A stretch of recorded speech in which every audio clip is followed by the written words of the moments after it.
Hello, hello. Here we are again, coming to you from Broadcast Team Alpha on 44 different platforms around the world. And this is the show for the thinking people, the ones that is not afraid to challenge the status quo and think on their own.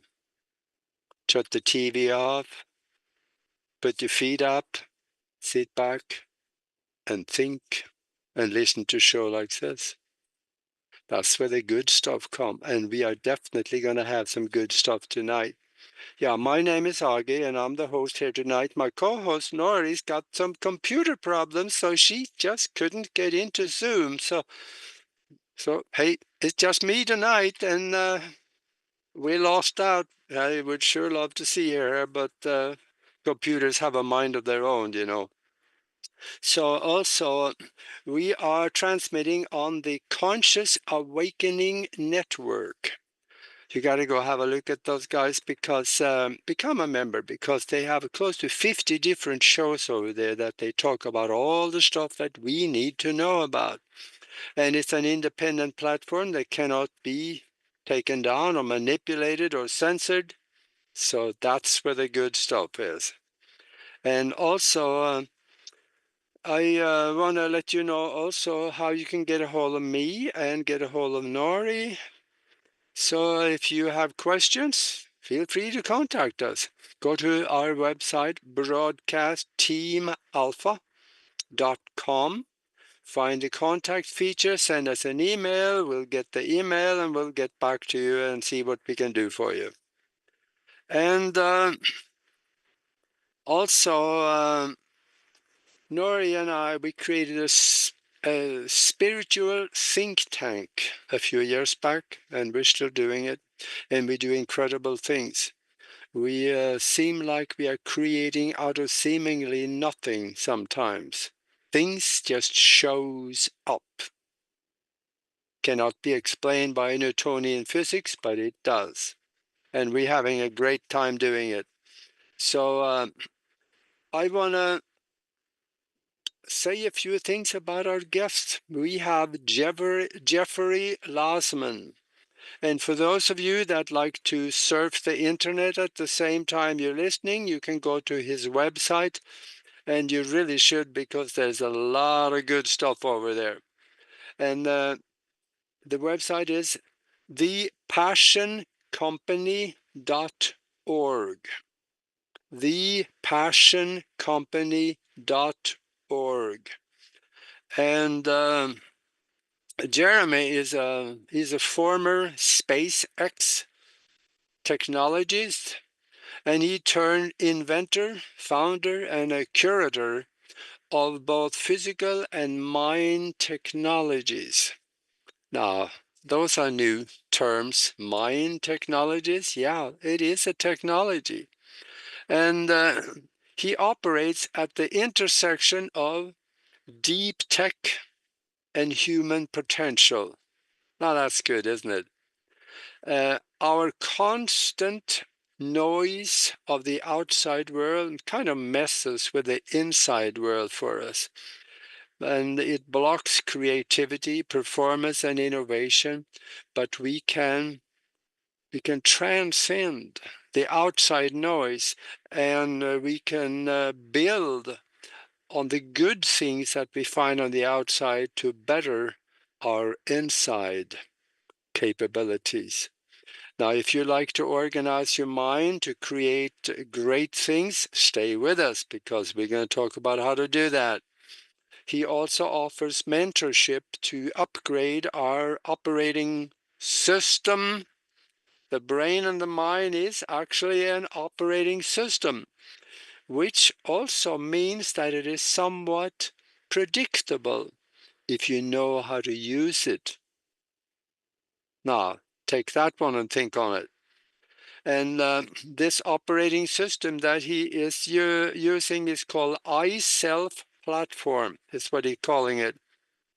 And it teach imagination technology and how to turn that into physical technology where we can actually enjoy it here with us in the physical reality.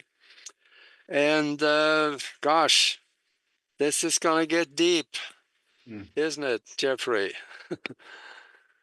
Yes, it is. Yeah, Yeah, glad to be back, by the way, too.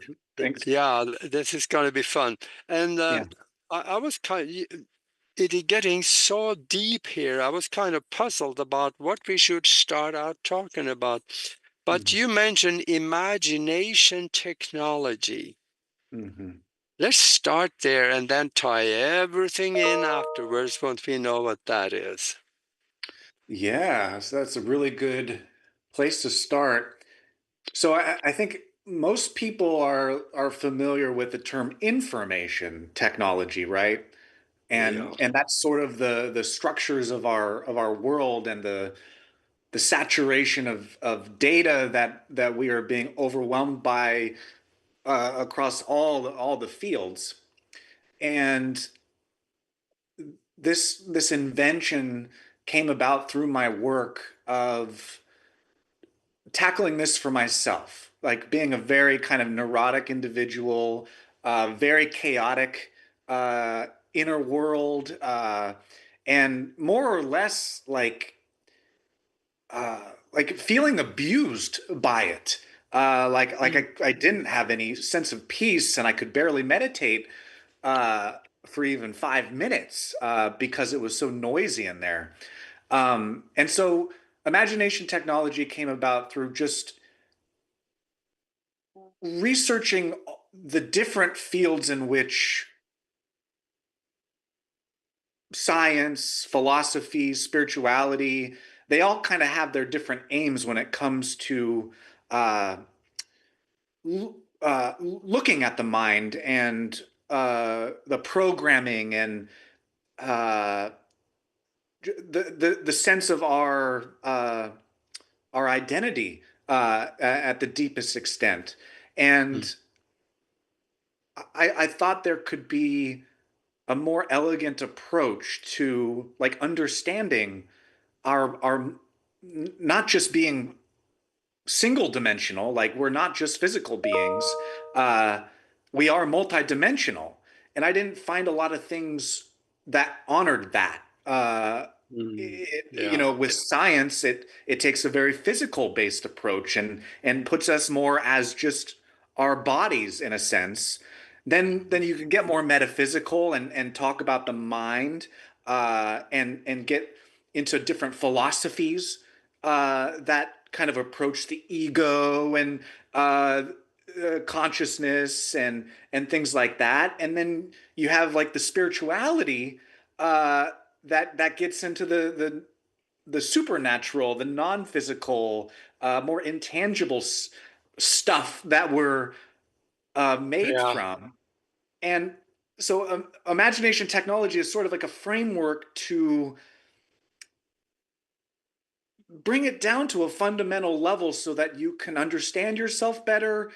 And like you were saying, start to upgrade your operating system to be less abusive and more Yeah. peaceful and a cleaner energy climate, inner climate.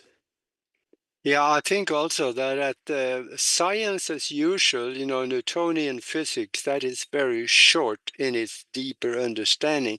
For those of us that like to play in the paranormal arena, Hmm. a lot of stuff can be explained now that people laughed at 5 years ago because we go into quantum mechanics and there it can be explained. Hmm. Hmm. So when you say we're using this mind technology with between neuroscience and quantum mechanics, this is not woo-woo anymore. No, It's real. absolutely not. It's real.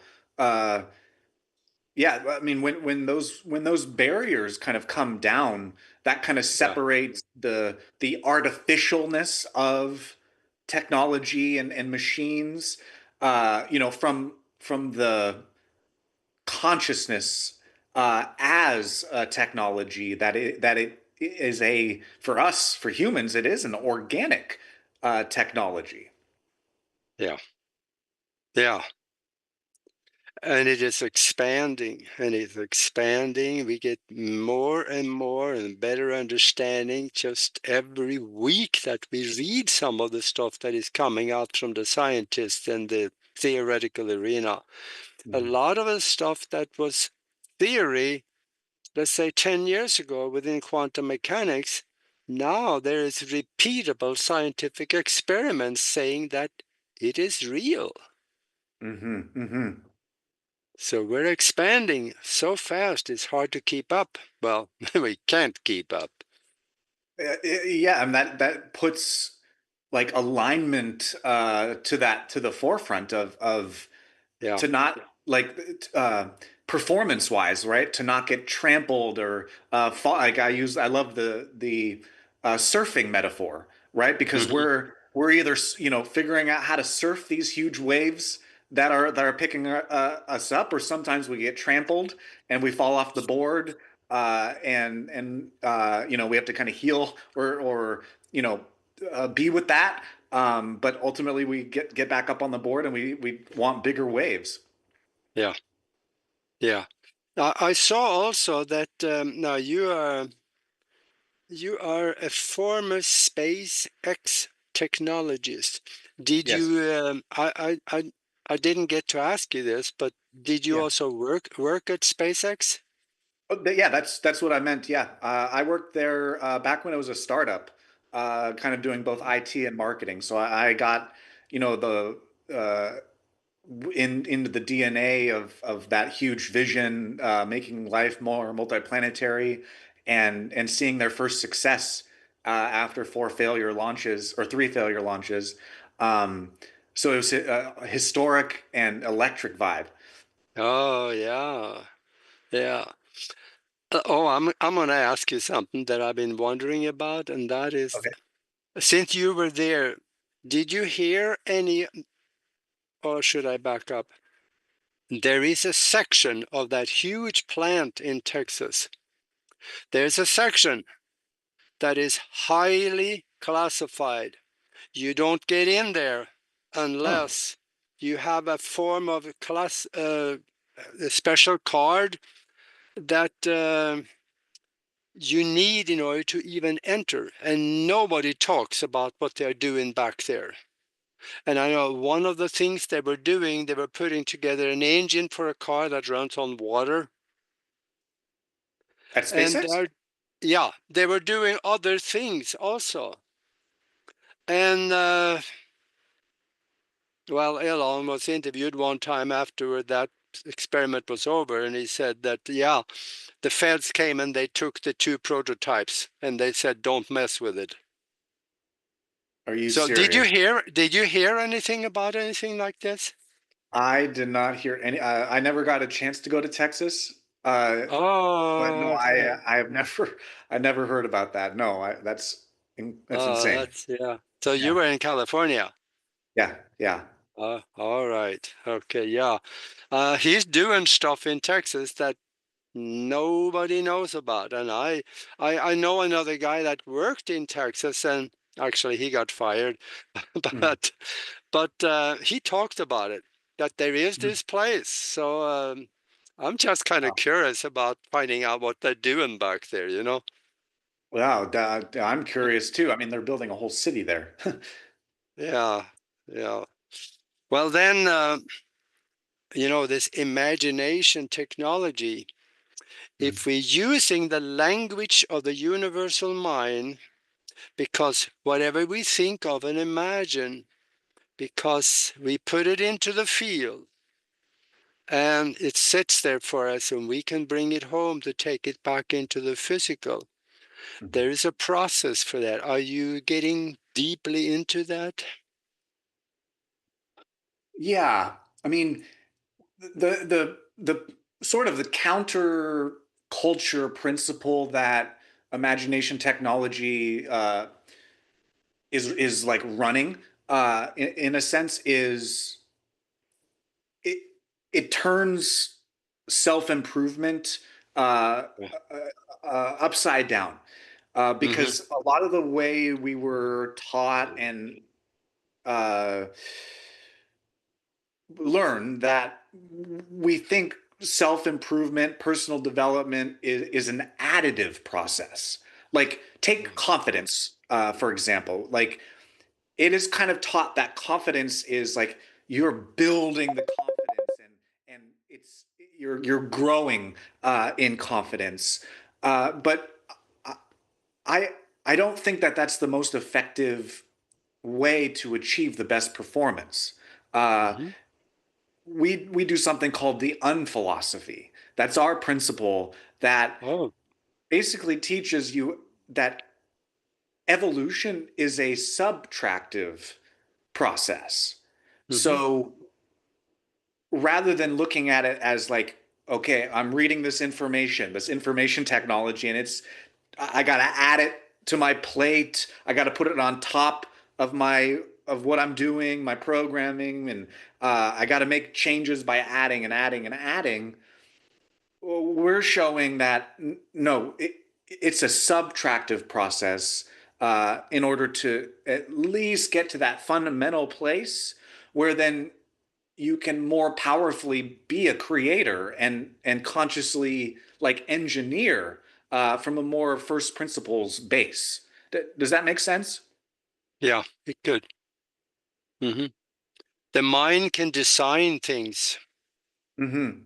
at its purest form. Yeah, but we don't know how. Like that's why it's important to actually like touch that purest form. Otherwise, your programming is thinking that you've got to add things to somehow get there, and it Mm. that's the mismatch. Yeah. Yeah. When you have a good communication with the universal mind, it will give you things in its purest form. Yes, yes. Open, like an open channel. Yeah. The truth is always simple. Mm, mm-hmm, Well, mm-hmm. most of the time. Core truth, yes. Yeah. And these mind experiments, I've been playing with that a little bit. But Mm-hmm, before, I want to tell you and the listeners a little story. Because before we got on the air, I mentioned a story about Nikola Tesla. He was doing an interview with someone, and they were into the halfway through the interview, and he held his hand up and said, "Wait, wait, wait." And then he got quiet for a while.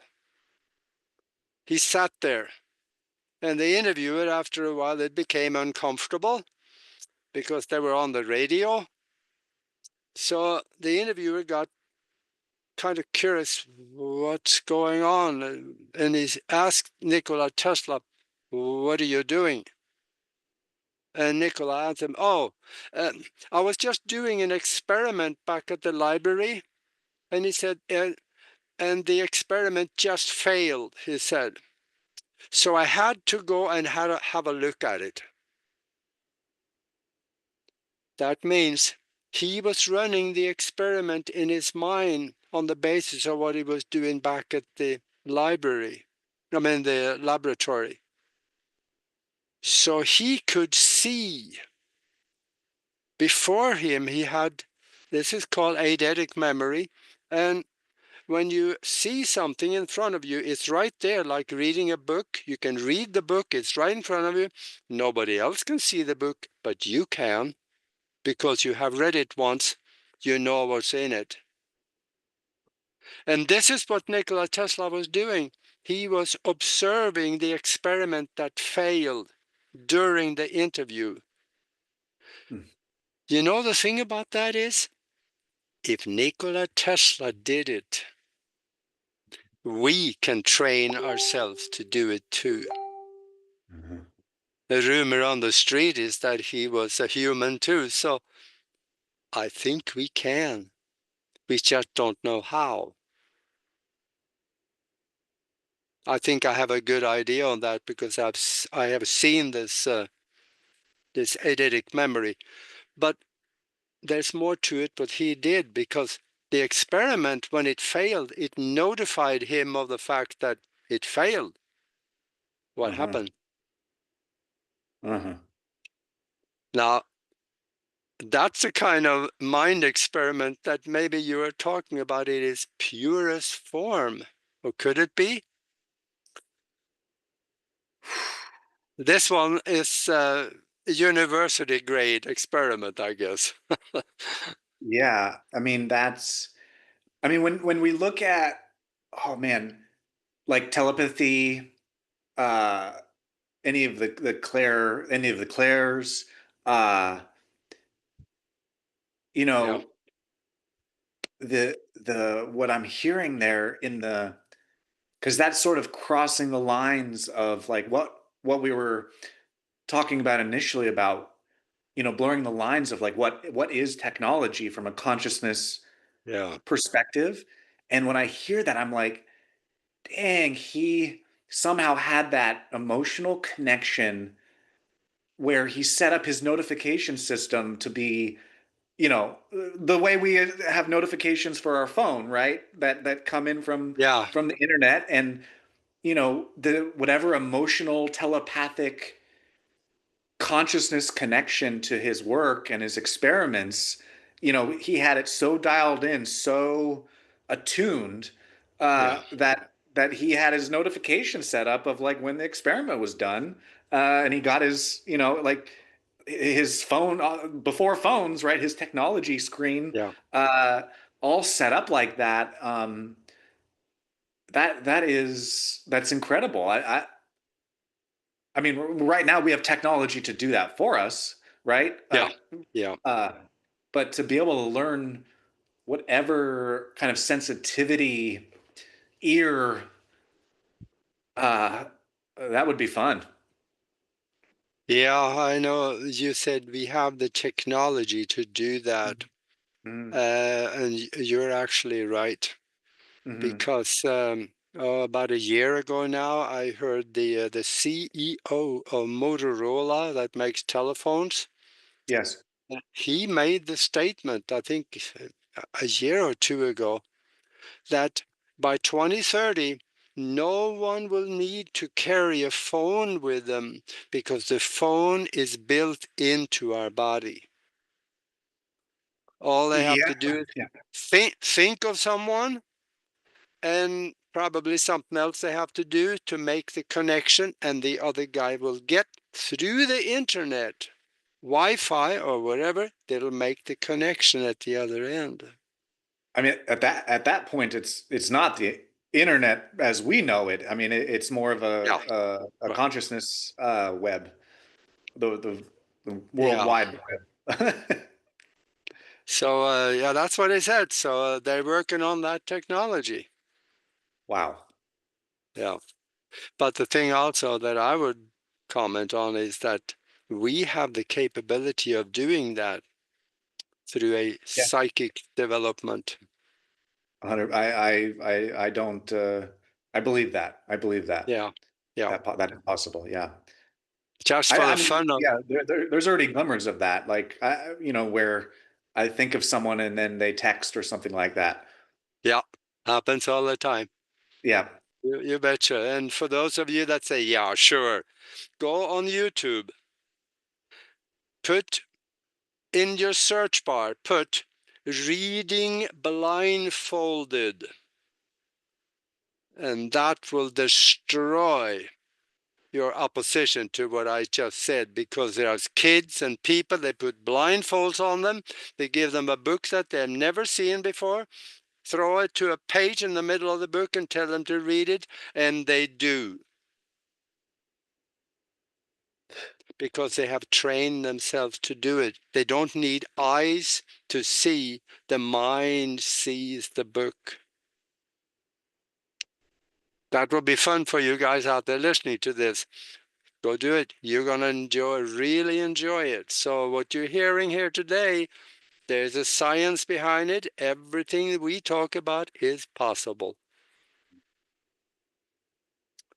And that's what you are trying to teach people how to do, Jeremy. In a roundabout way, you can get them there too. Yeah. I mean, at the fundamental level, it really comes down to connection. Like Yeah. that's when we're talking about the problems that we're really passionate to address, Hmm. it is like the disconnection that humanity feels um, with themselves, with uh, something bigger than themselves, whatever Yeah. connection applies, from the wideness of that. Yeah. At the essence, it is just the body, mind, spirit, soul, quantum self connection, and making sure that that flow is aligned and alive. Yeah. Now, in your on your website, I saw a term that you used, quantum consciousness. Yes, yes. I'm all ears. What can you say about that? Well, I guess first we can start on the contrasting side, which is what would be the consciousness of old evolution, and that would be duality or binary consciousness. Mhm. So you can go to the earliest of animal or baby logic, and it is very black and white. Uh, Good, bad. Like that's how we learn logic, is through the black and the white, um, and the binary, the one or the zero, or the duality of positive and negative. This is the primal uh, interface with nature when we have a mind. Like a human has a mind. The animals might have a mind, but they don't have the identity constructs and language that we do, and so we're a little bit more evolved uh, to have an identity and interface like that. But the universe is contrast in the sense of, for me, the universal is love versus fear. That is like the primal wrestling match of our reality at the highest levels, as far as I'm concerned.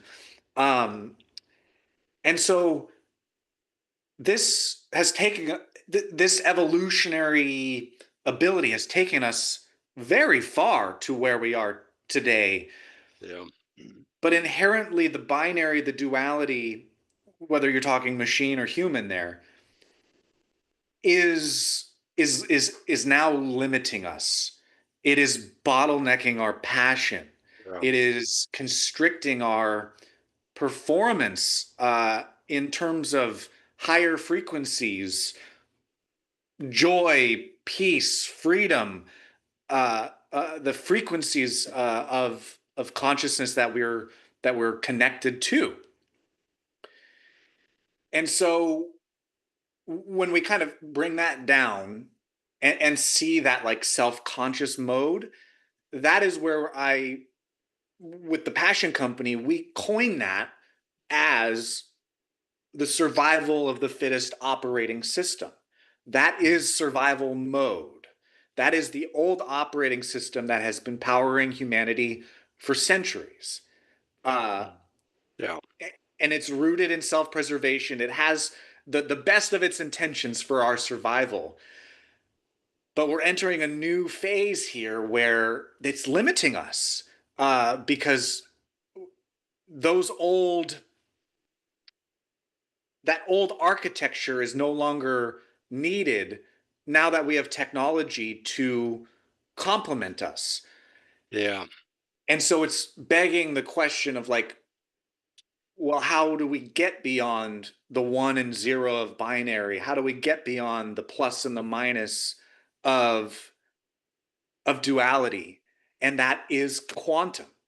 So it is the evolution of our consciousness from merely being only a one or a zero, only a plus or a minus, and is evolving us to being light, to being the photon, or in quantum computing, it's called the qubit, or in spirituality, we have the light body versus the Yeah. corporeal body. Like pick your silo, and you can draw upon the philosophy would say the superconscious. Uh, so all the fields have their different modes of this, but essentially, quantum consciousness is like graduating beyond being a one or a zero, and being a superposition of infinite, limitless potential, which from the soul or spiritual level, the quantum level, then aligns our mind and body to run uh, with those that higher amperage of energy, uh, beyond the old physical limits of survival performance. Yeah. And you just mentioned something here, and that's the the theory of the superposition. And you go Yes, back deep into that one, that can explain manifestation, law of attraction, because we have placed it in the field. It's there for us. Through the theory of superposition, we're able to bring it back home. yes, yes, yes. It's in it's taking all the spectrums of light frequencies that exist both through our eyes and our eye levels, visible, invisible spectrums, and it's Mhm. the thought experiment, or the theory is taking all that complexity and drawing it down to one single light beam in which all possibilities exist and everything is light. And so the building blocks are all the same, and it's what that one single light beam like contains. Yeah. When we speak about that, oh gosh, we're down at the bottom of the hour here. For those of you that joined us late, we are talking with Jeremy Lasman, and we are getting deep into the quantum mechanics of things here at our Yeah. core. So, Yes. boy, this is going to get good. And I also, in the latter part here, I want to talk about what can this do for you, the listener and the viewer out there? How Yes. can you use this, and where can you get the help to point you in the right direction? Some of it nobody can do for you. Some of it you got to do all by yourself. But to start things out, it always helps to have somebody help you out to point you in the right direction. So we're going to talk more about that. And before, we were talking about also the superposition here and the quantum universe we live in. I didn't mention this question to you, but I just have to ask, what do you think about the holographic universe and possibly the illusion we are living? Have you any thoughts on it? Oh yeah. I if I'm on terms with you, Am I correct? Holographic universe and simulation theory are the we're talking about the same thing, right? Yep. Yeah. So I've entertained this. I think it is a powerful reality creation tool. It's like it for me. It kind of translates the power of the imagination uh, to be like a Star Trek holodeck, where you Mm-hmm. do have this kind of like personal simulator at your disposal, your own personal supercomputer. Um, and so there is a lot of experiments that you can do there to play with that, because ultimately the way I see it is the imagination, it is your limitless potential. It is the infinite consciousness. Uh, it's just kind of your interface with it, and distinguishing it from the mind allows you to see, oh, okay, when you're a child and you haven't been taught uh, like where the line is between reality and make believe, Yeah. everything is make believe. And that is why the child's imagination is so pure, because it hasn't been taught the lines yet. Now, as we get older for our survival, we kind of have to learn, but it's always nice to, find that old toe that remembers that state, because this is the line we're talking about of like how good the simulator can be, how good your holographic view can be, because you can test things, you can simulate things, you can Yeah. architect things. There's so much to play there when it comes to conscious evolution, uh, and you can find in your own transformation, like where fear does hold that Yeah. line of like, no, real is over here, unreal is over here, and I can't. I built the brick wall, and I can't take any bricks away because this is keeping me safe, right? Yeah. Like I can't tear down this wall, but I'm one to speak that I actively want to take down that wall because I want the purest form Yeah. of my imagination to play with. And so to bring it back around, like regardless of your perception, like if you want to see a holographic reality, that's your free will, uh, to see everything as a simulation, a dream, the self awareness that you're a dream character in my dream, and I'm a dream character in your dream. Yeah. It's fun. It's fun to play with, but when when the when we collapse and we're live, it's both. This is a simulation and this is reality at the same time. That's Yeah. when we're current with it, when we're live, it doesn't matter when we're live. But yes, when we're meditating and visualizing, like play with the simulation as much as you want, and then take that into practice, into your own evolution. Yeah. Yeah. Yeah. The more we study, the better we can understand that what we call our life, I'd rather call it an existence because I'm not so sure that it actually is life. If it is a holographic projection, is a holograph alive? Well, maybe it is because there seems to be a soul essence attached to the holographic image of me and you, Mm-hmm. so that this way the soul essence actually get to play in our hologram and get experiences. I'm losing myself here. Jeffrey, help me out. But do you see something good in that? Well, it definitely brings up a lot of questions. Uh, when you were saying that, what came up for me was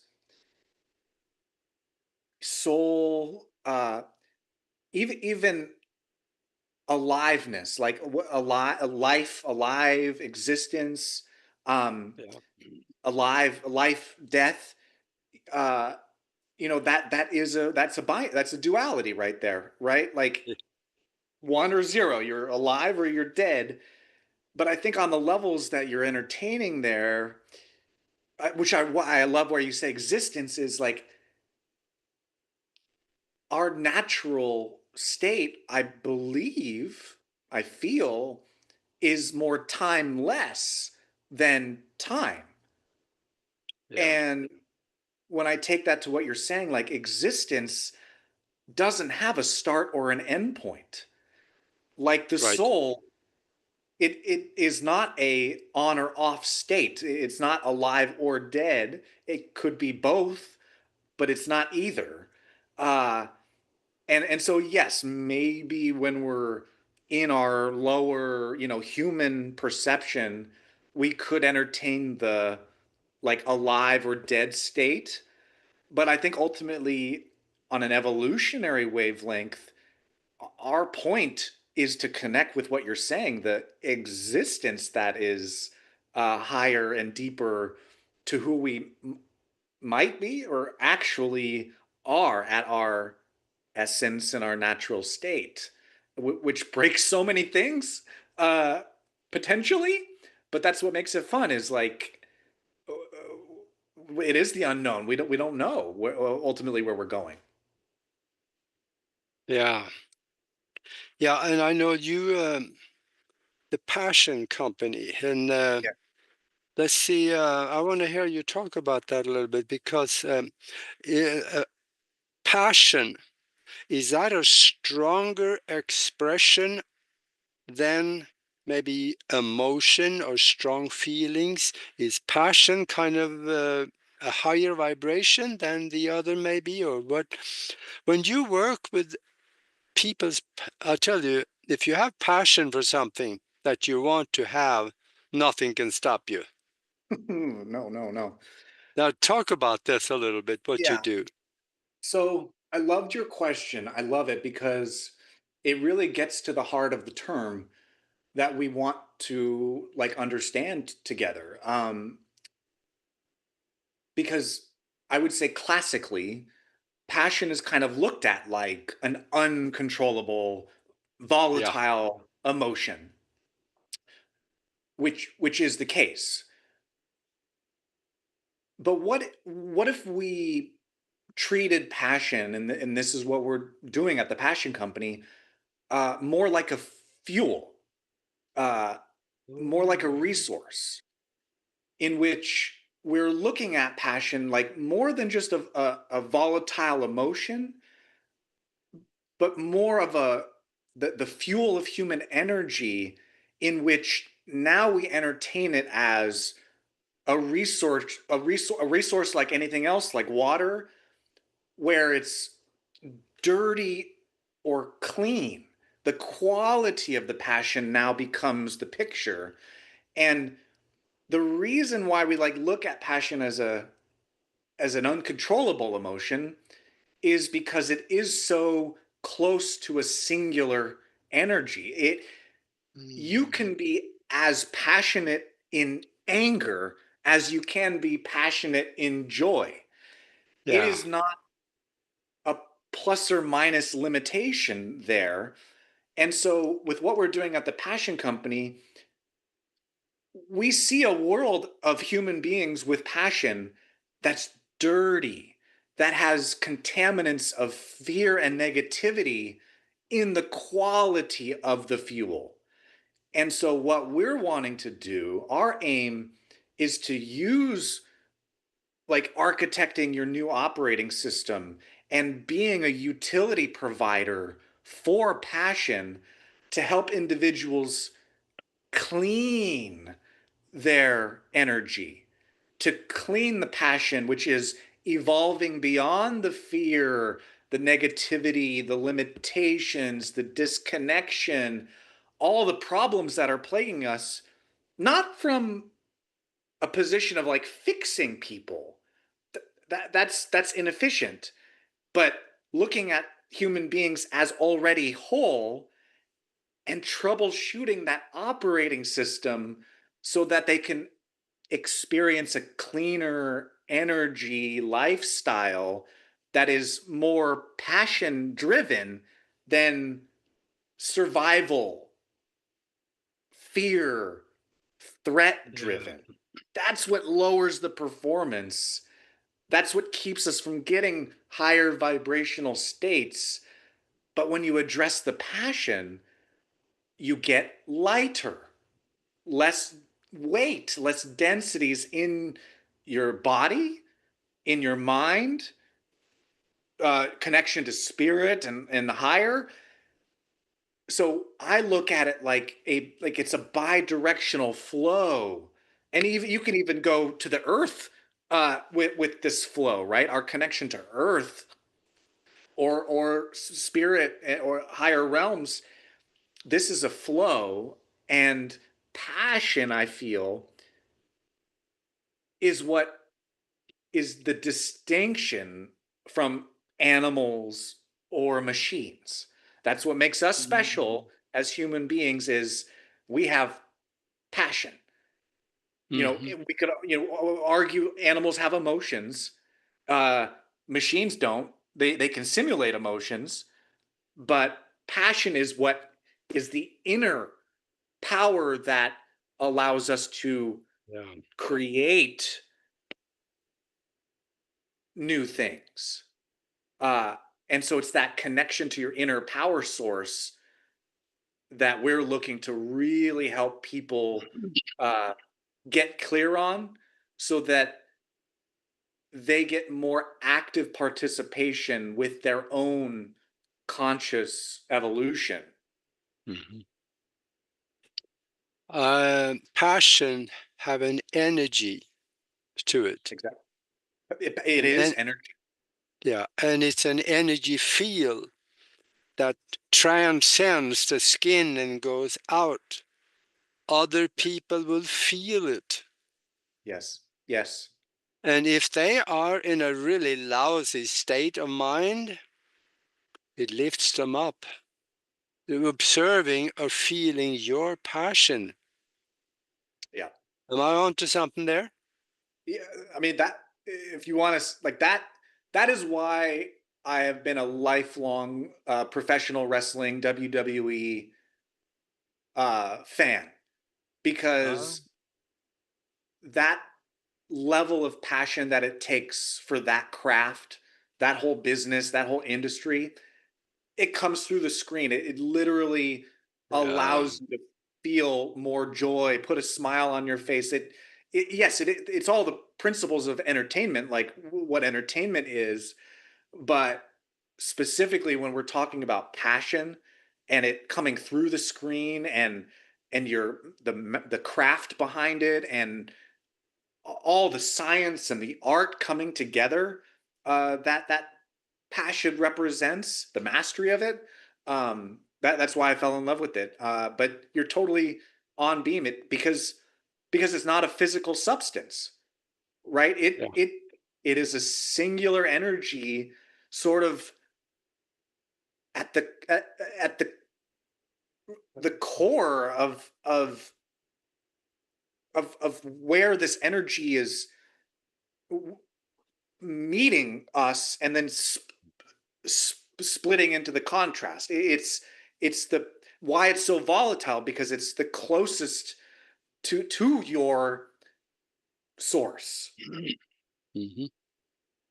Yeah, and there's got to be a way to measure this, and I think there's some I shouldn't say because I wasn't sure exactly who it was, but they were using some equipment and measuring feeling, and they were measuring emotion, and Mm-hmm. also they called it acceleration. And they Hmm. found it to be three different frequencies that was created by it. I and I think I accept that. Yeah, I want to know. You got to send me that after we're done. I want to check that out. Like that's, I think you mentioned it earlier, but that's what we're building with our product iSelf. Yeah. Is it's not we're still like emerging out of the R&D and building it. But ideally, that's sort of what we're aiming at, making more tangible versus intangible, Yeah. is helping people to see their evolution of dirty energy to clean energy, to be able to show that picture to someone so that they see where they're at and see their progress of Mm-hmm. when you've I think many of the viewers that are watching this have experienced like when you've healed something, when you've faced a fear, when you've forgiven someone or forgiven yourself for a mistake, um, or any breakthrough. any insight, a Oh, yeah. self-discovery, a self-realization of sorts, you know, you experience that there is a state change, Mhm. uh in which you're, oh my god, like I just leveled up. I can feel it, and it might be more or less intangible, but we want to do our best to try to like artifact that, Mhm. and help people see like, wow, look at how much fear i've I've healed, subtracted out of my field. Yep. Like look how much less stress, the knob on my stresses. I'm so much less angry nowadays than when I came in with my survival operating system. That was a 10 out of 10. I'm always angry, always on edge, to where I am today. I haven't yelled at anyone in months or years. And that's showing the tangibility of someone's passion getting cleaner, right? Yeah. Yep. And I mentioned earlier, if you have a strong passion for something, and that could be a dream that is so strong you can feel it, you can Yeah. see it, you can touch it almost, nothing can stop you.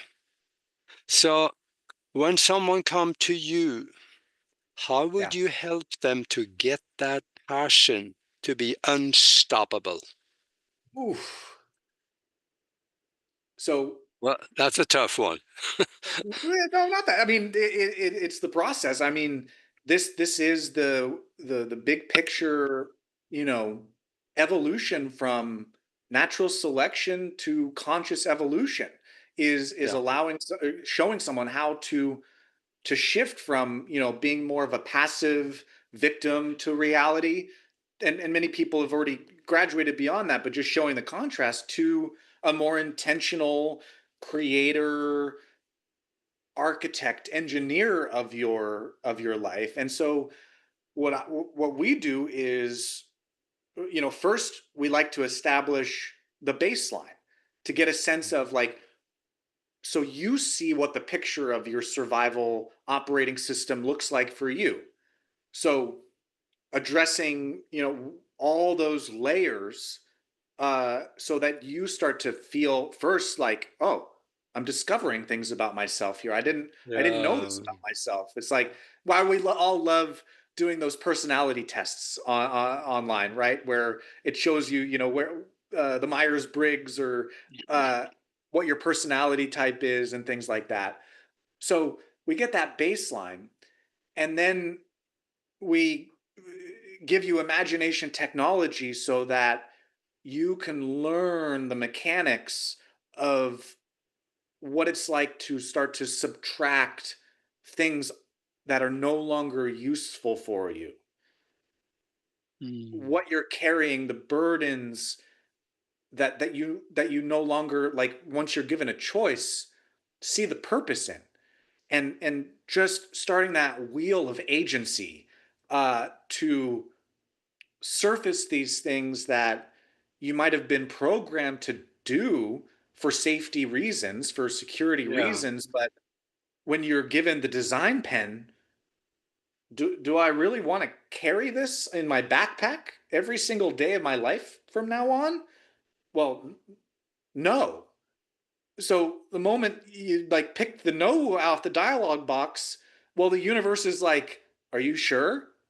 Because this is for survival reasons, safety reasons, security reasons. And then an experiment or a test or a trial emerges where you might have to confront, do you actually believe that?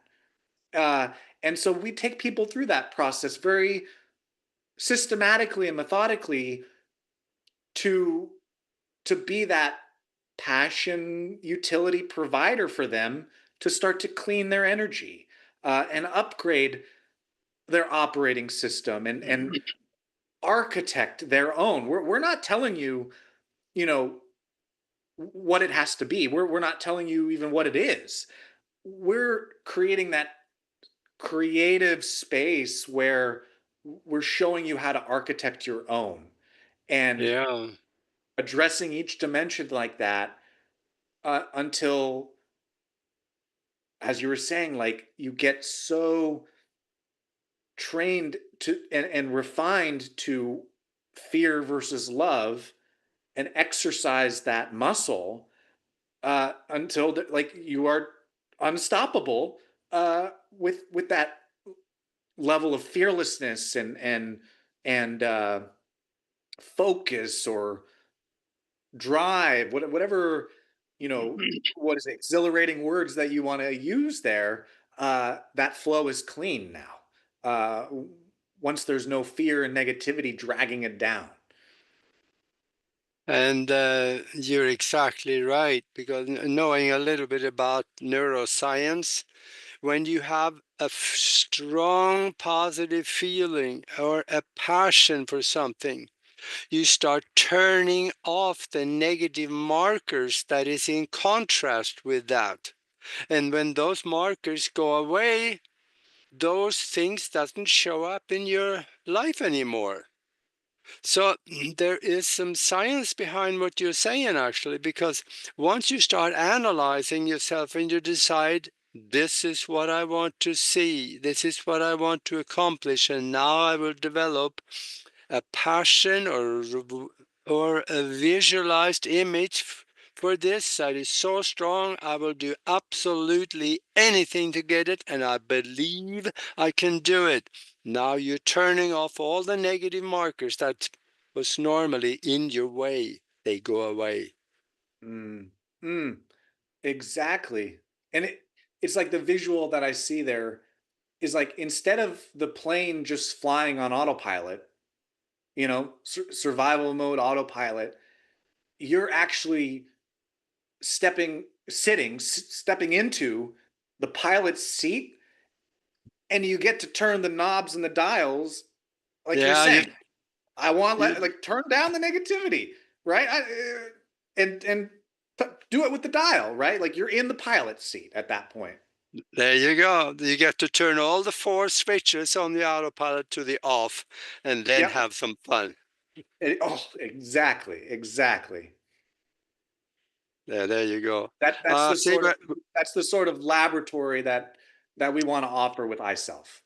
yeah, I see we are getting down to the towards the end here, but let Okay. people know where they can get a hold of you and uh, communicate with them, and if they need to some help, maybe get one-on-one with them to explain what could happen, how you can Yes. help them out.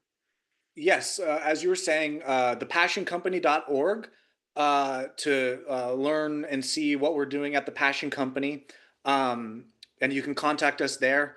I'm on most social medias. Just look up Jeremy Lasman on social media, the Passion Company on social media.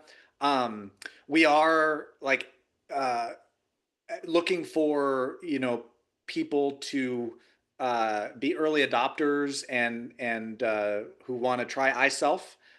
So we've got a wait list going for when we're ready to accept new users. And so if that is of interest to you, you can go to thepassioncompany.org. There's a big access iSelf button in which you can sign up for the wait list. Uh, if that speaks to you, we have also got a newsletter, and yeah, that's where we can start the dialogue, contact, and explore the potential. Yeah, that makes sense. I know what passion can do. It's because of a strong passion for flying that I came to the United States. Nothing could stop me, even though I had no idea how it could be done. But here I Fearless, am. So I know fearless. if you have a Yeah. passion or a strong desire around a dream that becomes your passion, nothing can stop you. Yeah, Oh, I love that. That is the clean energy way of life that we champion at the Passion Company. That yeah, that is it right there. that's good. All Yeah. right. Oh, I got one more question. Shoot, I didn't want to tell you beforehand because I wanted to blindside you. That bring it. is, if you could talk to the whole world and the world was listening, what would you tell them? Whoa.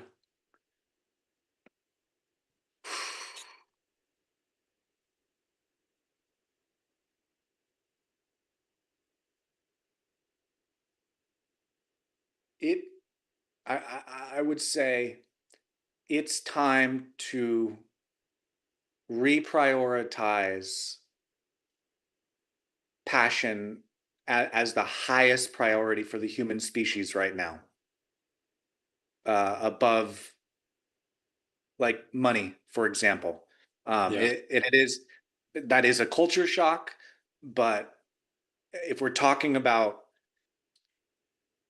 getting ready and being ahead of the curve and not trampled by waves of where this evolution is going, where technological advancement is going, artificial intelligence, the world is going to change very rapidly. And if we don't stay current, stay yeah, up on evolution, and really get to the essence of what makes humans original here, uh, we're going to be left behind. So yeah. passion is the priority of the next coming era. The imagination, if you want to use it like that, the imagination is the priority, and that's why passion is my passion, and what we're bringing with the Passion Company as the Earth's first passion utility provider. Okay, sounds good. Well, in that case, for those of you that is still watching us on YouTube, that's the place where the easiest to do. And or anywhere else on the other 44 platforms, just like us and subscribe. That'll help us a lot. And until then, until next time, be good to each other.